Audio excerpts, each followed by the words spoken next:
Welcome back, my friends, to an episode of TFT Hyperroll from Mission for Tuition. You know the drill. Like, comment, subscribe, do all of that good stuff to feed the algorithm. Today's video is a build that was requested several times during live stream. I tried to actually find a comment because I could have sworn someone requested it in the comments, but I couldn't find it, but I didn't spend that much time looking. Which brings me into my other little lead-in here, which is time. For those of you who saw, I had to stop the live streams because I was running out of time, and now time is starting to claim my ability to even do these videos at all, at least right now, because I have two other jobs which are keeping me incredibly busy, and although I enjoy doing this one the most, it pays the worst. And yeah, I know some people have told me that I should get into e-begging and stuff like that because that's a more profitable way to go than ads, but I've been through this a million times. Well, maybe not a million, maybe only 10, but a bunch of times to say why I don't want to do that, and that all remains the same. I really don't want to rely on donations, but let's get into this build. When I saw the chance to take Pandora's items, I grabbed it because now I know I can craft exactly what I want out of this build. But there wasn't anything really solid. I got a Leona out of the NPC round, so I thought maybe I could go with early bodyguards, maybe get into bodyguard enchanters and try to do a build like that, although I've done it a bunch of times and I'm really looking to do new things at this point. Once I picked up the 2-star TF, he goes into the game, and then maybe I can pull off what the thumbnail's going to promise. Since I only have the 1 2-star in the back, and even though Leona's a pretty strong unit, I'm facing 3 2-star silver champions, and they're going to be able to level me at this point. So I've accepted the fact that, yeah, I'm not winning the first round. This isn't going to be a perfect game. But I do have Pandora's items, which means I'll be able to craft what I want. It also means what I take here really doesn't matter all that much, although I do grab the needlessly large rod because it's going to allow me to build onto TF. So I start with the Hex Tech Gunblade and then throw an additional tier on, because I know I can wait for another tier to just appear on the side down the road. I grab the Zyra, whatever you want to call her, because now at least I have Syndicate on my team and I can start heading in the direction that I want to, which is kind of a Syndicate Arcanist thing. Now, TF and I have had a love-hate relationship this entire season because I often get frustrated watching him miss his ults. And if you keep your eye on the Ezreal in the back, every time TF is throwing a card, it's just skating past him. Until then, he finally hit one, but then he missed the critical one. But luckily our Zyra, whatever you want to call her, she's gonna save the day. At this point, I'm not getting the champions I want, but I want to teach you probably the second most important lesson I'm going to teach all this time, is this person comes in and is trying to essentially intimidate me away from my build. Rather than deal with them, just mute them. I have no idea what their agenda is until we get into our match, and I realize that they too are going Syndicate, which means they're going to want to back me off that build and make me doubt what I'm trying to do. Now remember, I said in an earlier video you need 2 out of the 3. You need items, champions, or augments, at least 2 of those. In this particular game, I'm guaranteed the items, so I'm not going to be so quick to back off because I know over time I'll get the Syndicates I need and or the augments.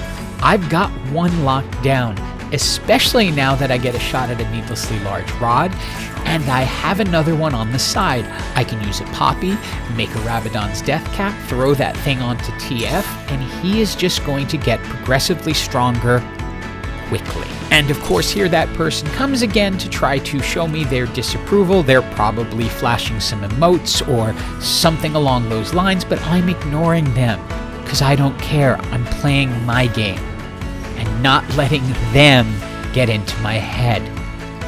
Don't let people get into your head in this game. It'll cause you to outthink yourself, and you'll end up either making a mistake or playing out of frustration just to try to beat someone. Stick to what you're doing, and you'll often be surprised at how well it works out. This particular match looked like a train wreck when it started, but look how it turns out. I had the better items at that point, and so I won.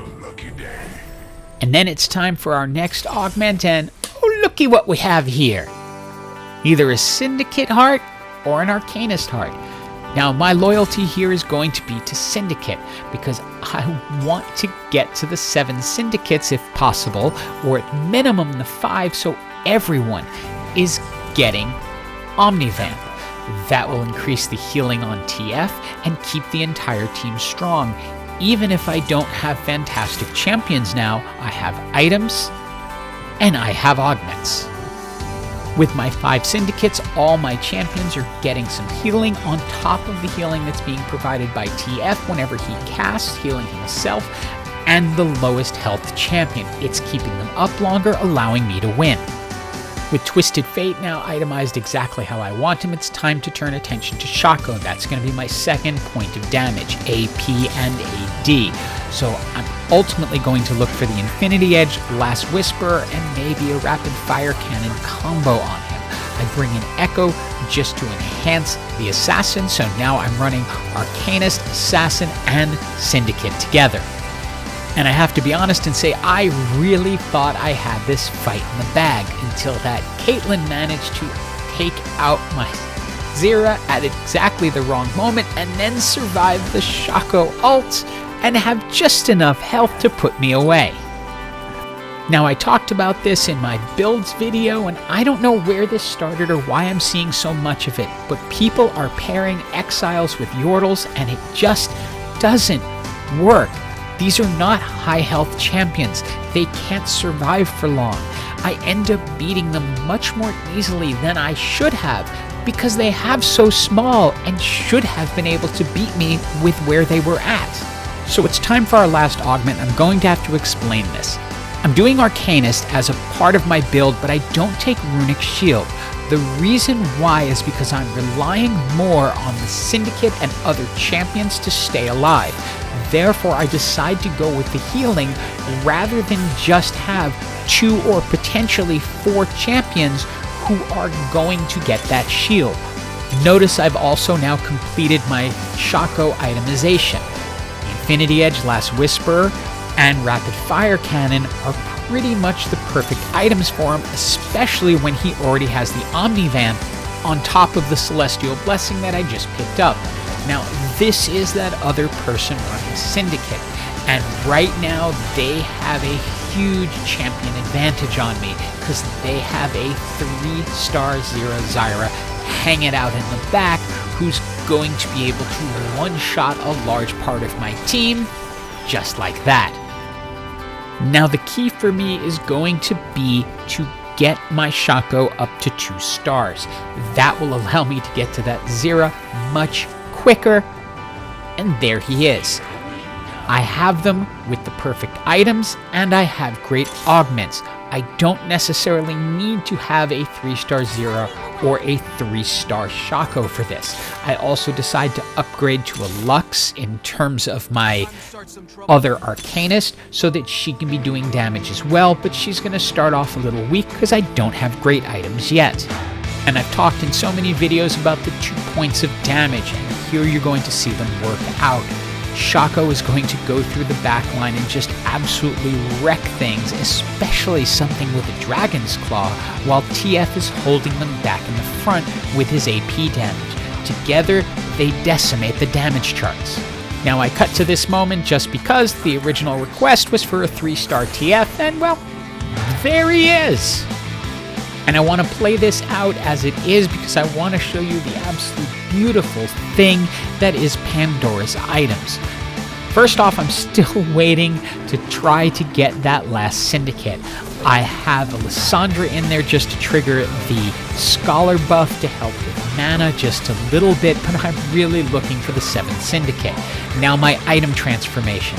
I end up with a blue buff, oh that's perfect for Lux, and then a BF sword, which can combine great with the needlessly large rod I had hanging out on her, pick up a Morale Nomicon, and now she's going to be doing a lot of damage with a lot of burn, and she's going to be casting often.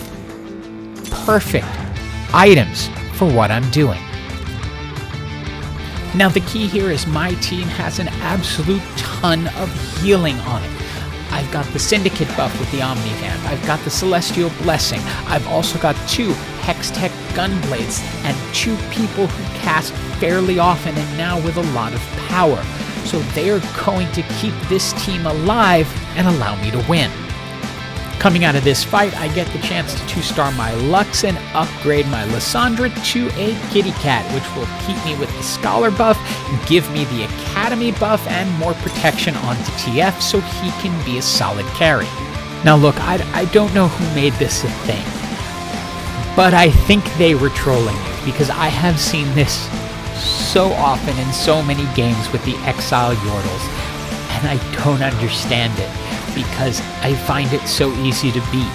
This person has an excellent build. They have a great set of items on Tristana and a really powerful frontline, but they end up getting decimated simply because their champions aren't clumped the way Yordles need to be, and it costs them the spot in the top 4 that we end up claiming. And get ready to watch Pandora's items play out once again when it gives us a Chalice of Power, and then we get a second Chalice of Power. Since our team is built around powerful Arcanists, we can take a Yuumi, put the Chalice of Power on her, both of them ultimately, and then use her, sticking her in between our 2 Arcanists, and making them really, really strong. I was really searching for that 7th Syndicate, but Akali just did not want to play, and so I go with Tahm Kench as just an additional frontliner. Now I'm really counting on my multiple points of damage to take this down, but Shaco goes down incredibly fast since he jumps right into the middle of danger. Luckily, between Yuumi and Lux and TF, we are able to get through their team and ultimately wipe them out, setting up for a 1v1 scenario. And I will save you all the rolling. Could not find the Akali for the 7th Syndicate, and I wish this match had been against the person who had flashed all their little symbols to try to tell us to back off of Syndicate because we didn't know what we were doing. That would have been really petty and fun, but they got knocked out a lot earlier. So it ends up against us, against a Colossus team that we are luckily able to handle because TF, Lux, they're all super strong. TF leads the damage charts, meaning I did exactly what I said I would do, and I would have a TF carry in a Syndicate Arcanist build. Hope you enjoyed the video and have an absolutely, absolutely awesome day.